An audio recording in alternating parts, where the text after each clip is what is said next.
First, let's circle back to Skip Schumaker. In his first season as a Major League manager, he leads the Marlins to their first postseason appearance in a full season since 2003. Their minus 57 run differential was the worst by any team to make the playoffs in baseball history. They made the postseason despite scoring the fewest runs in the National League, 666, and yet they bedeviled the opposition. As you take a look at the voting breakdown overall, Schumaker 72 overall, Craig Counsell 51. By the way, Counsell, never a bride, always the bridesmaid. Second place finish. Now he's departed the Milwaukee Brewers as the manager of the Cubs. And Brian Snitker very much in the mix as well, as he is a previous Manager of the Year award winner. Torey Lovullo, guy the D-backs in the World Series. Of course, this is a vote done over just the regular season. And Dave Roberts perennially receiving recognition for what he does with the Dodgers. He rounds out the top five. But this was Skip's moment to enjoy.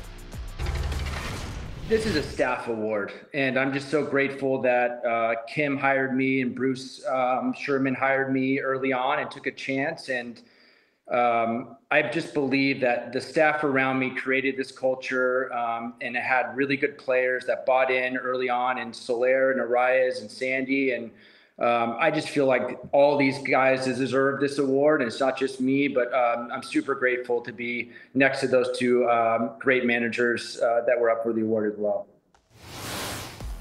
Scream at the top of your lungs, Miami. That's right. The Miami Marlins celebrating for good reason the fact that Skip Schumaker is their guy. The fourth Marlins skipper to win Manager of the Year, joining Don Mattingly, Joe Girardi, and Jack McKeon. Schumaker played under Mattingly while Mattingly was manager of the Dodgers way back in 2013 in SAC. He's the eighth manager to win Manager of the Year in his first season. I know we like to have veteran guys, but sometimes you give somebody a shot and they can deliver right out of the gate. Yeah, and I thought it was cool in his press conference. He said after he announced he won the award, like, who does he give a lot of credit to? Tony La Russa. He thought being drafted and coming up and seeing how Tony La Russa operates a team, operates a bullpen, manages individuals, manages people. He thought he was very influential in his molding him as far as being a manager.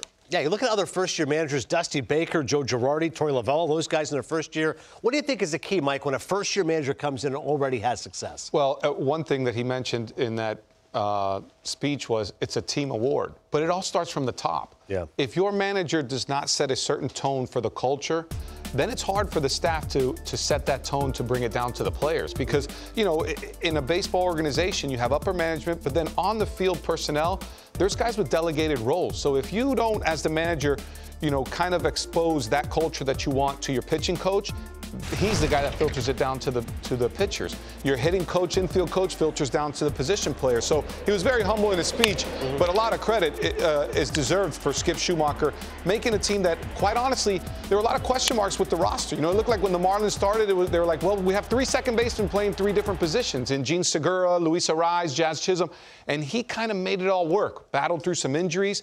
And you look at probably the ace that he was expecting the staff. The former Cy Young Award winner was one of his most underachieving guys. Now he's going to be without Sandy Alcantara for 2024, but they have a load of talent in that rotation, and I think it all just stems from the top. Your manager is that pillar of your team on the field, of how you comport yourself when you win, how you can, you know, when you're going through a tough time, how quickly can you get out of it. And that run differential tells me there's a lot of close games. Yeah. And they won a lot of close games. And that plays into the roles and the decision-making of the manager. Best in baseball, 33-14 in one-run games. Just to piggyback the point on Alcantara, Zach, they were 11-17 in the 28 starts from Alcantara, and he got shut down September 3rd. And he still wins Manager of the Year. They make the playoffs. That's remarkable. Yeah, and what the Marlins always do, they develop a lot of good young pitchers. They have two guys, Luzardo and Yuri Perez in particular, that have taken giant steps forward. This guy you're looking at right here, this guy is, when he's healthy, he's one of the top 10 pitchers in the game of baseball. And I thought another thing that Skip Schumaker did a great job at the trade deadline, they acquired two guys, Jake Berger, who really was just a huge help, and then they bring in the big guy, Josh Bell. And sometimes when you get players at the trade deadline, they either fit in or it's kind of a bad mix. I think he, along with the members of that Marlins organization, accepted those two guys. They were all on board, and I thought it was a valiant effort because that AL East and that NL in particular was awfully tough in 2023.